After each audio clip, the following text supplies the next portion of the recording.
Another key differentiator among build alternatives is residential and business displacements. We've worked very hard to reduce the impacts to property owners in refining these alternatives, but some displacements would occur under every single build alternative. These maps show the east side residential displacements in alternative A, B, and C. Note the dotted lines that show the right-of-way boundaries for each of the alternatives. On alternative B, the footprint of the temporary detour bridge is also shown, as you can see, north of the existing bridge. The purple hatched areas indicate residential structures. The number above those hatched areas indicates the number of units that are affected. So, the same condominium unit closest to the bridge in River Park would be displaced in all three of these alternatives. Here are the residential displacements for alternatives D and E. D would displace the same River Park unit as alternatives A, B, and C, and also 4 additional condominium units closest to the bridge in Sellwood Harbor, to the south of the existing bridge.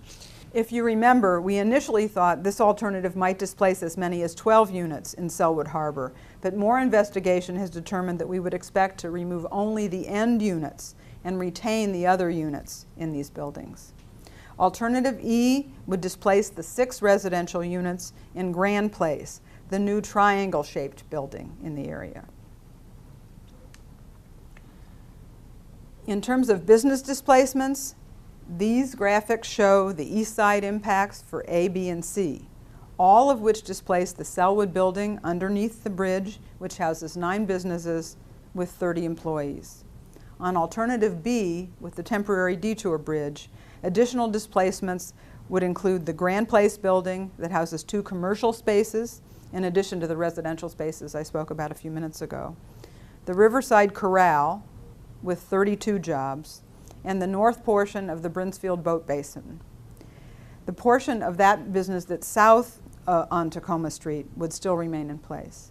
East side displacements for alternatives D is the same as for the other alternatives. For E, in addition to the building underneath the existing bridge, there is an additional displacement of 2 structures. East side business displacements for alternative D is the same as for the other alternatives. For E, in addition to the building underneath the existing bridge, there's an additional displacement of 2 structures. The Grand Place building with its 2 commercial spaces and River Park Center building, the 3-story brick professional office building that houses 37 businesses with 216 employees. West side business displacements are separate on these slides. There are no business displacements for alternatives A or B, but Staff Jennings is displaced under alternative C. For alternative D, no west side business displacements occur. On E, the bridge would cross over the Staff Jennings property, and its boat storage and parking areas would be reduced, but the primary buildings would not be affected. We've talked about bridge closure, cost, and displacements, but other key differentiators among build alternatives include these items shown on the table here. One, it relates to phasing, the ability to build the project in stages if we don't have enough money to build it all at once. I mentioned it as a factor related to the alignments in a previous section of this presentation.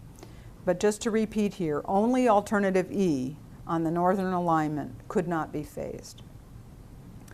All alternatives but D would contribute to a small increase in the base flood elevation. This is an impact that must be mitigated if alternatives A, B, C, or E are selected. And that means either there would need to be a change in the design or an amendment to the floodway. I know these seem like really trivial numbers, but they are actually substantial from a floodway impact perspective. And last but not at all least are impacts to parks, recreation, and historic resources. In this table, we show the summary of impacts related to park and recreation resources. But it's important to discuss these in relation to what we describe as 4F impacts.